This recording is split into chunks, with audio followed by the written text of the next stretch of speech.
చదువుకునే రోజుల్లో చాలా సాయంత్రాలని అమ్మాయిలు లేకుండా రొమాంటిక్గాను, డబ్బులు లేకుండా రిచ్గాను తయారు చేసిన ఇళయరాజా గారికి నేను ఎంతైనా రుణపడి ఉంటాను. చాలా విషయాలకి మనం అనుకుంటాం.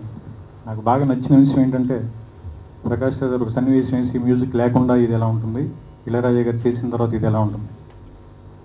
నాకు తెలిసి రీ రికార్డింగ్ పాడుకునేలా చేసిన వ్యక్తి నాకు తెలిసి ప్రపంచం మొత్తం మీద ఇళయరాజా గారు ఒక్కళ్ళే. ఎందుకంటే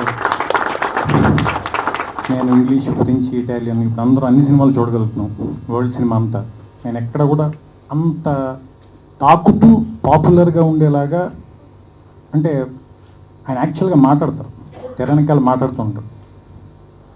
బాల్ కింద పడుతుంటే డ్రమ్ బీట్ కొడుతూ డంకా దెబ్బల్లా వాళ్ళు చెప్పిన మాటలన్నీ తండ్రికి తగిలాయి చూపించారు.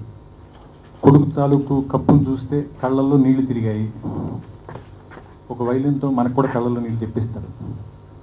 తర్వాత అతని తాలూకు గ్లోరీ ఎంత ఉంది, నువ్వు వాడిని చదవకుండా వదిలేసి ఉంటే వాడు ఇంకెంత గ్లోరీకి వెళ్ళి ఉండేవాడు, చప్పట్లతో మనకు గుర్తు చేస్తారు. చాలా విషయాల్ని చాలా తక్కువ సమయంలో ఆల్రెడీ తీసిచ్చిన షాట్ లోపల గీసిన ఫ్రేమ్ మధ్యలో చెప్పడానికి ఆయన ఎంత శ్రమిస్తారనేది మనకి ఒక్క సన్నివేశం సినిమాలో. సో అందుకనే ఆయన సంగీతం గురించి మాట్లాడే శక్తి, అర్హత, స్థాయి మూడు నాకున్నాయి. నేను కూడా ప్రకాష్ రాజ్ గారు నమ్ముతున్నాను. నిజంగా అది అంత మంచి నమ్మకం కాదని ఆయనకి నేను మనస్ఫూర్తిగా చెప్పదలుచుకున్నాను. ఈ సినిమా మొట్టమొదటి ఫస్ట్ నాకు ఆయన కథ చెప్పినప్పుడు, ప్రకాష్ రాజ్ చెప్పినప్పుడు ఏంటంటే, ఆయన ఏదో నేను చేంజెస్ చేశాను అన్నారు, కానీ చేంజెస్ చేయని చెప్పాను. నేను చెప్పిన చేంజ్ ఏంటంటే అదొకటే. సో అందుకే మీరు అనుకున్నది తీసేయండి అని చెప్పాను. నిజంగా ముఖ్యంగా పాట చూస్తుంటే రెండు పాటలు, ఒకటి మధ్యతరగతి వాళ్ళ జీవితం గురించి, రెండోది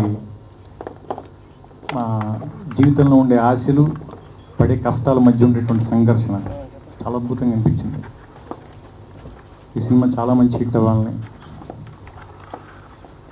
ఇళయరాజా గారి పాటలు మనం మరిన్ని ఇంకా ఎక్కువ సార్లు, ఇంకా ఎక్కువ సంవత్సరాలు వినాలని, మన సాయంత్రాలను ఆయన ఇంకా మరింత అందంగా తీర్చిదిద్దాలని, మన ఒంటరితనాన్ని ఆయన మ్యూజిక్తో పూర్తి చేయాలని, మన విజయాలను ఆయన సెలబ్రేట్ చేయాలని, ఆయన సంగీతం మనకి నిరంతరం తోడుగా ఉండాలని, ఆయనకి ఆరోగ్యాన్ని, ఐశ్వర్యాన్ని, ఆనందాన్ని భగవంతుడు మనస్ఫూర్తిగా కోరుకుంటూ సెలవు తీసుకుంటాం. Please subscribe. Please do subscribe. Please subscribe. Please subscribe. Please subscribe to our YouTube channel.